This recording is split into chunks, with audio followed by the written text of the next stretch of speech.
We told you earlier about a local interstate shut down for nearly 10 hours after Ohio State Highway Patrol says that a truck driver fell asleep and crashed, causing thousands of gallons of flammable liquid to pour out onto the road. Investigator Sarah Goldenberg found that driver and the trucking company have been involved in other crashes in the past. An overturned tanker causing a big mess in Medina County. Investigators tell us a truck driver fell asleep behind the wheel Wednesday morning while traveling north on I-271. After the truck jackknifed and crashed, about 4,000 gallons of ethanol spilled onto the interstate. State Highway Patrol says the 32-year-old driver is from Maple Heights.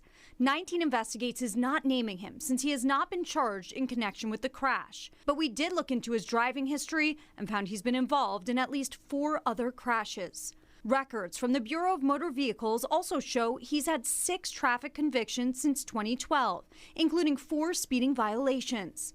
According to the Granger Township Fire Department, the tanker that overturned is owned by HOC Transport, an Akron-based trucking company that hauls fuel and has been around since the mid-'80s. Records from the U.S. Department of Transportation show the company has 77 trucks and employs 77 drivers. Prior to Wednesday's crash, HOC Transport trucks had been involved in at least 5 crashes over the last 2 years. 4 of those crashes resulted in injuries. Back in 2015, an HOC tanker carrying 10,000 gallons of ethanol overturned in Columbus and caught fire, causing around $1 million in damage to roads and bridges.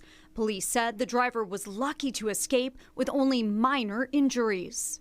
According to the U.S. Department of Transportation, HOC Transport has held a satisfactory safety rating since 2010 and was most recently reviewed for safety in April. Satisfactory is the highest possible rating.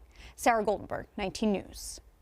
The driver went to the hospital but was expected to be okay. We reached out to the trucking company for a response, but they have not yet gotten back to us.